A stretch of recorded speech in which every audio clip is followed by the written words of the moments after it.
The wind howls across the desolate moorland. It's a relentless, biting force. This wind carries the icy breath of the North Sea. It scours the land, stripping warmth from stone and soil alike. Below, in the glen, a small settlement huddles together. The stone walls of the crofts are thick. Their turf roofs are heavy. They're designed to withstand this very assault. Winter has held this part of Scotland in its grip for what feels like an eternity. The last of the autumn harvest is a distant, fading memory. The people here, well, they know the true meaning of hunger. They understand that survival is a battle fought day by day, hour by hour, against the elements. Inside one of the small dwellings, the air is thick with the smell of peat smoke. A family gathers around a small flickering fire. Their faces, etched with worry, are illuminated by the gentle glow. The larder is almost bare. The salted fish is gone. The last of the dried meat was eaten a week ago. All that remains is a simple wooden chest in the corner. It's not filled with treasure or gold. It contains something far more precious in this unforgiving landscape. It holds the key to their survival. It holds the grain that will see them through to the spring thaw. This grain is their final defense against the gnawing emptiness of starvation. This scene has played out countless times throughout history. In the harsh, unforgiving climes of northern Europe, life was a constant struggle. The fertile, gentle lands to the south could support fields of golden wheat. They could grow plump ears of barley. But here the soil is thin and acidic. The growing season is short and unpredictable. Rain and mist are constant companions. To live here required a different kind of strength. It required a different kind of crop, one that did not demand gentle sunshine and rich earth, one that could stand firm against the wind and the cold. What lies within that wooden chest is humble. It's a collection of small, elongated grains. They lack the golden sheen of wheat. They do not have the plumpness of barley. To an outsider, they might seem like poor fodder. They might even be dismissed as animal feed. But for the people of this glen, and for countless communities like them, these grains are the very essence of life. They are a promise of another sunrise. They are the fuel that will keep the fire of life burning through the darkest and coldest of nights. This is the story of oats. It's the story of a survivor. Oats. The very name Avena sativa does not command the same reverence as other great grains of civilization. Wheat built empires in the Fertile Crescent. Rice sustained dynasties across Asia. Maize was the cornerstone of mighty civilizations in the Americas. In this grand company, oats have often been overlooked. They were frequently seen as a secondary crop, a weed even. They were something that grew amongst the more desirable barley and wheat. Early farmers would often pull them out, casting them aside. They were considered a nuisance, an impurity in the real harvest. Their value was not immediately obvious to those who lived in more forgiving climates. This perception of oats as an inferior grain persisted for centuries. It was a crop associated with poverty and hardship. In the grand tapestry of agriculture, it was the thread that was barely visible.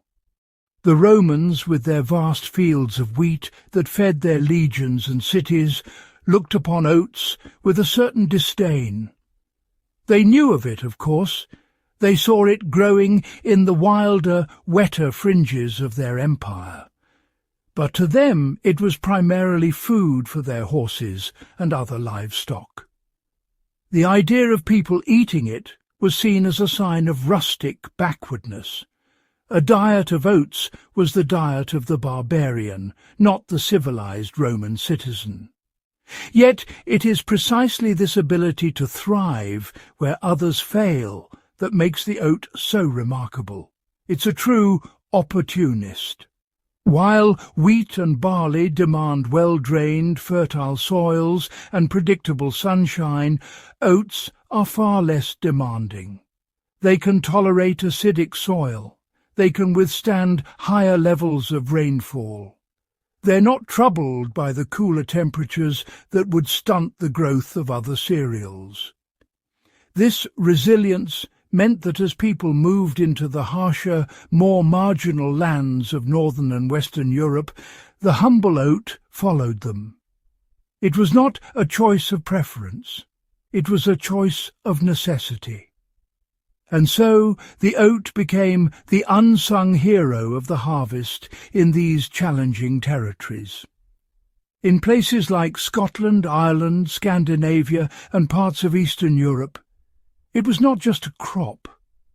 It was a lifeline. It was the grain that could be relied upon when the wheat failed. It was the food source that stood between a community and starvation. The very qualities that made it seem inferior in the eyes of the Romans were the qualities that made it a saviour in the north. Its story is a powerful reminder that value is often a matter of perspective and circumstance. Imagine the early farmers pushing northwards. They left behind the gentle rolling hills of southern Europe. They ventured into the rugged, mist-shrouded landscapes of the north. Here the agricultural rules they knew began to fail them. The wheat they had so carefully cultivated would often rot in the damp fields. The barley would struggle to ripen in the short, cool summers. These lands were beautiful, but they were also brutal. They demanded a different approach. They demanded a different kind of partner from the plant kingdom. This is where the true character of the oat began to shine. The oat plant is a masterpiece of adaptation. Its root system is extensive and fibrous. This allows it to anchor itself firmly in looser soils and to seek out nutrients where other plants might fail. It's not as thirsty as wheat, but it's remarkably tolerant of water. It can handle the persistent dampness that defines the climate of places like the Scottish Highlands or the coasts of Norway. Where other grains would succumb to fungal diseases in the constant wet, the oat often persevered. It was as if the plant was forged in these very conditions, perfectly suited to the challenges of a northern existence. Historical records and archaeological evidence paint a clear picture. As settlements spread into these tougher environments, the presence of oats increases dramatically. Pollen samples taken from ancient peat bogs show a shift in the types of grains being cultivated. The farther north we look, the more dominant oats become. This was not a fashion or a trend. It was a direct response to the environment. The people who lived in these lands were pragmatic. They planted what grew. They ate what they could harvest. In the unforgiving calculus of survival, the reliable yield of oats was worth far more than the potential for a bumper crop of risky wheat. This relationship between people and oats created a unique culture.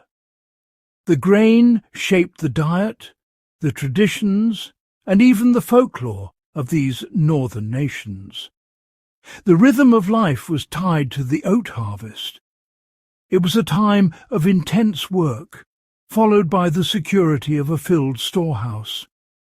The grain became a symbol of resilience. It represented the ability of people to carve out a life in a world that was not always welcoming. The oat was more than just food. It was a testament to the enduring spirit of both the plant and the people who depended on it. The humble oat did not just face challenges in the field. It also faced a battle for its reputation on the dinner plate. For centuries, a cultural divide existed. It was a divide between the wheat-eaters of the south and the oat-eaters of the north. This was famously captured in the 18th century by the English writer Dr. Samuel Johnson. In his great Dictionary of the English Language, he provided a rather pointed definition for oats. He wrote that they were a grain which in England is generally given to horses, but in Scotland supports the people. It was a witty but telling observation. This comment was not made in a vacuum. It reflected a deep-seated English prejudice against Scottish culture at the time. To the English, who prided themselves on their fine white bread made from wheat, the Scottish reliance on oats was seen as a sign of backwardness. It was proof of their less sophisticated, less civilized way of life. The Scottish response to Dr. Johnson's jibe is equally famous.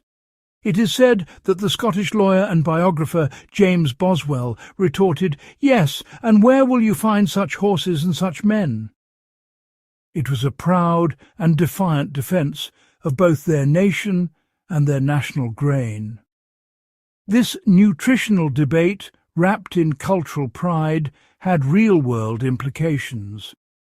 The perceived inferiority of oats meant that it was often overlooked by agricultural innovators and the wealthy. The focus remained on improving wheat and barley. Oats were the food of the poor, the rural, and the northern. Yet modern science has shown that the Scots had the better end of the argument all along. Oats are a nutritional powerhouse. They're packed with protein, soluble fibre, vitamins and minerals.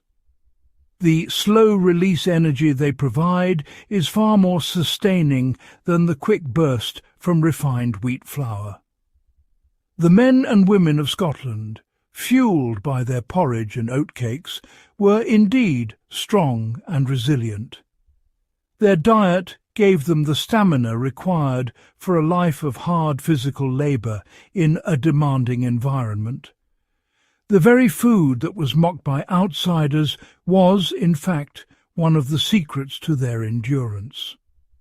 Dr. Johnson's dictionary entry, intended as a slight, accidentally immortalised a fundamental truth. The grain that supported the people of Scotland did so exceptionally well. It was a perfect food for its place and its time, regardless of the opinions of those from sunnier, wheat-filled lands. Harvesting the oats was only the first step in the long process of survival. The grain had to be preserved. It needed to be protected from damp, mould and pests through the long, wet winter months. The people of the north developed ingenious methods to ensure their precious food source would last. One of the most crucial steps was drying. Freshly harvested oats contain a lot of moisture. If stored in this state, they would quickly spoil. The solution was the corn-drying kiln, a common feature in many ancient settlements. These were stone-built structures, often with a cone-shaped roof. Inside the kiln, a gentle fire would be lit in a lower chamber. The heat and smoke would then rise, passing through a floor made of wood or wicker. The oat grains were spread thinly across this upper floor. The process was a delicate art. The fire had to be hot enough to dry the grains thoroughly, but not so hot that it would cook or burn them. This gentle toasting not only removed the moisture, but also imparted a nutty, pleasant flavour to the oats. It also made the tough outer husk easier to remove. The smell of drying oats would have filled the air in autumn, a reassuring sign that the community was preparing for winter. Once dried, the oats needed to be stored securely. A simple sack or wooden barrel would not always be enough to keep out the damp and the hungry mice. Ancient communities devised clever storage solutions. One of the most effective was the underground cist. This was essentially a stone-lined pit dug into the ground, often inside a dwelling or a dedicated storehouse. The cist would be carefully constructed with flat stones to create a box-like chamber. It was then sealed with a heavy capstone. The surrounding earth provided excellent insulation, keeping the contents cool and dry.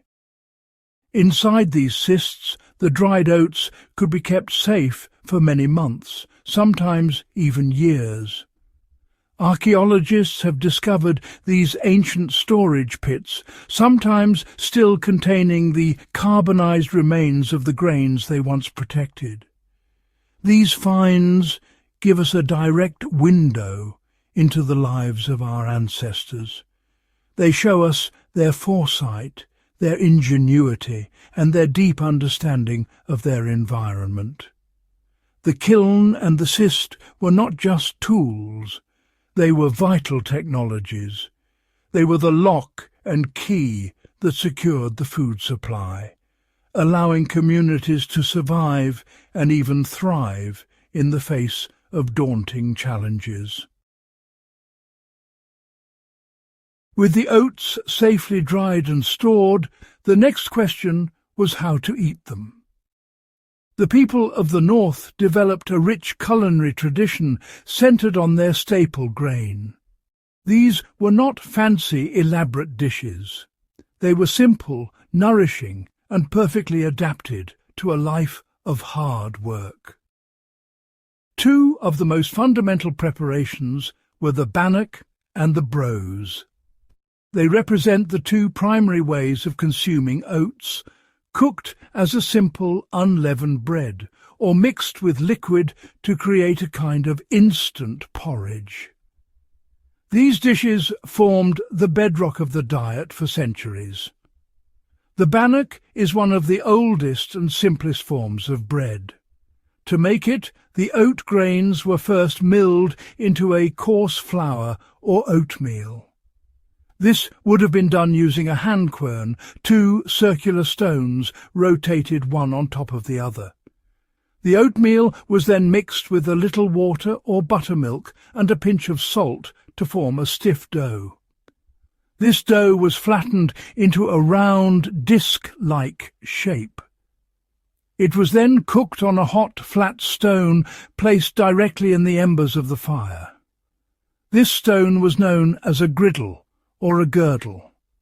The result was a dense, satisfyingly chewy flatbread. Bannocks were incredibly versatile. They were the original convenience food. They could be eaten fresh and warm from the girdle. They could also be cooled and carried by shepherds, hunters, or warriors on their journeys. They were durable and did not spoil quickly. A piece of bannock and some cheese would be a common meal for someone working out in the fields or hills. They provided slow-releasing energy, a perfect fuel for a long day of physical exertion. Their simplicity was their greatest strength. They required no yeast, no oven, and very few ingredients. Brose, on the other hand, was the ultimate fast food. It required no cooking at all. To make brose, a handful of oatmeal was placed in a bowl.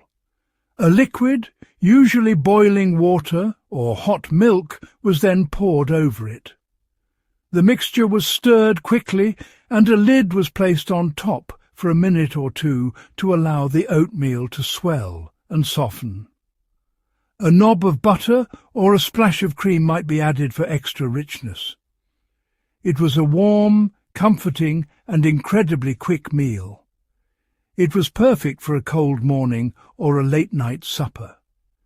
The bannock and the brose, in their different ways, show how a single ingredient could be adapted to meet every need of daily life.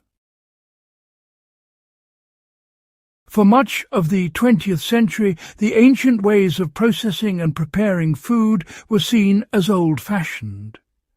The rise of industrial agriculture and modern food technology brought with it a promise of convenience and abundance. Grains were processed in massive centralized mills. Foods were refined, enriched, and packaged for a long shelf life.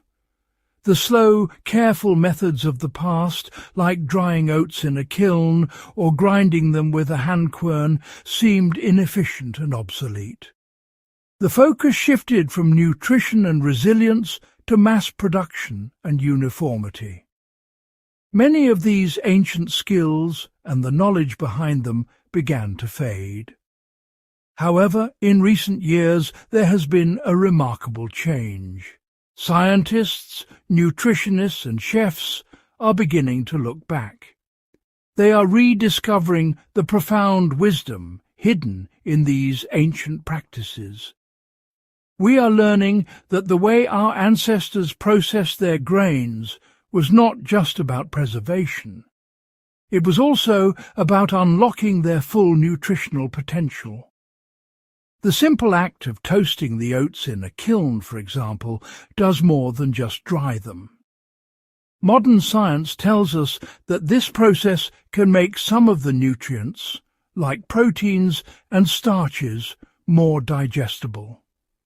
It also helps to neutralize compounds that can interfere with mineral absorption. The preference for whole grains, like the coarse oatmeal used for bannocks and brose, is another area where ancient wisdom is being validated. Industrial milling often strips away the bran and the germ of the grain. This is where most of the fibre, vitamins and minerals are found. What is left is mostly starch. Our ancestors, by using the whole grain, were consuming a far more complete and balanced food. The soluble fibre in oats, known as beta-glucan, is now celebrated for its ability to lower cholesterol and stabilize blood sugar levels. This was a benefit the Scots enjoyed for centuries, long before science gave it a name. This rediscovery extends beyond just oats. We are seeing a renewed interest in fermentation, sprouting, and other traditional food preparation techniques from around the world. These methods, developed through centuries of trial and error, are now being studied for their health benefits. They can increase vitamin content, improve gut health, and make food safer and more nutritious.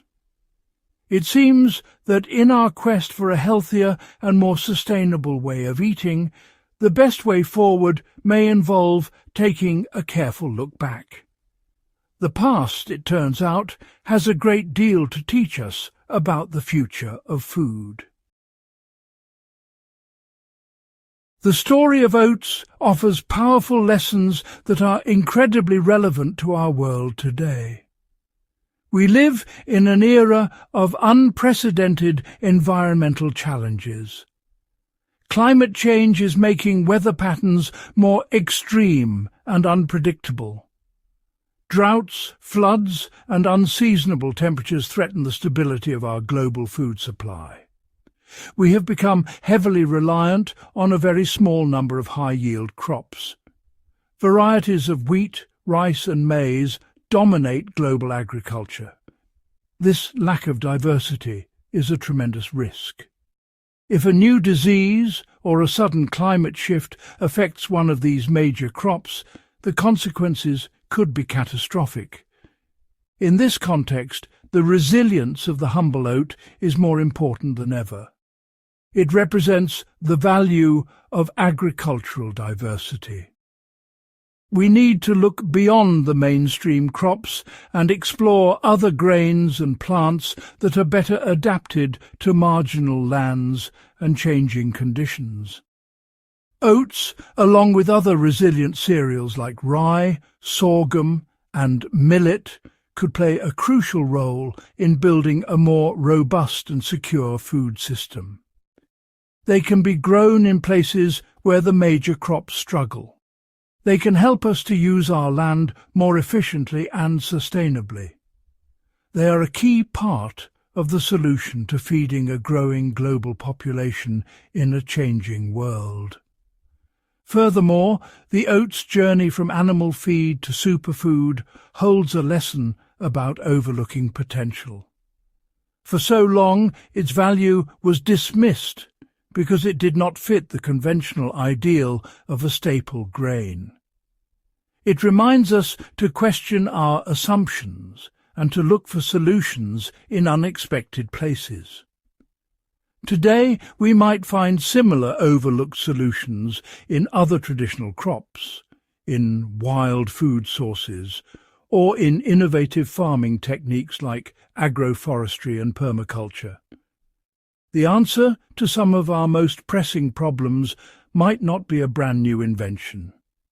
It might be an ancient piece of wisdom waiting to be rediscovered and reapplied. As we plan for the future, we must remember the farmers of the Scottish glens. They did not have the luxury of a perfect climate or fertile soil. They had to work with what they had. They found strength in a crop that others despised. They developed ingenious ways to make the most of it. Their story is a powerful testament to human adaptability and ingenuity. It teaches us that resilience is not about having the perfect conditions. It is about having the knowledge, the creativity, and the courage to thrive in the conditions you are given. The oat is a symbol of that very spirit. The journey of the oat, from a disregarded weed to a saviour of kingdoms, is a profound narrative of survival.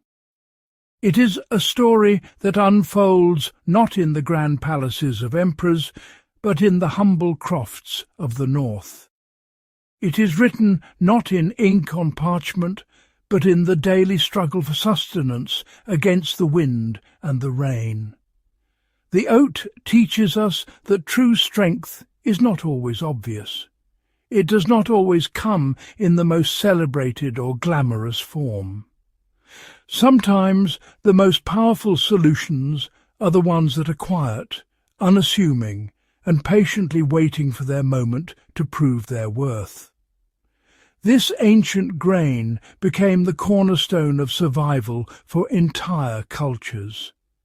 It did so because it possessed the one quality that matters most when times are tough: resilience. It could grow where others could not. It provided nourishment when other sources failed. It sustained people through the darkest of winters and the leanest of years. The people who depended on it mirrored its qualities. They were tough, adaptable, and deeply connected to their environment. They understood its challenges and its gifts. The relationship between the people and the oat was a partnership, a symbiotic bond forged in the crucible of hardship. Today, as we look at our own world with its complex and interconnected challenges, the lesson of the oat is more vital than ever. We are often tempted to look for big, complicated, high-tech solutions to our problems. But we must not forget to look at the simple, elegant and time-tested solutions that may already be in front of us. The principles of diversity, adaptability, and making the most of what you have are timeless. They are as relevant to our modern survival strategies as they were to an ancient Scottish farmer storing grain for the winter. So, the next time you see a field of oats swaying in the wind, or perhaps enjoy a simple bowl of porridge, take a moment. Remember its incredible history. Remember the people it sustained and the resilience it represents. The humble oat is more than just a food. It is a symbol of endurance. It is a reminder that even in the harshest of conditions, life can find a way not just to survive, but to flourish. And that, perhaps, is the most important survival guide of all. Enjoyed the journey? Subscribe and stay updated for more fascinating stories and survival guides. Hit the bell icon so you never miss an adventure.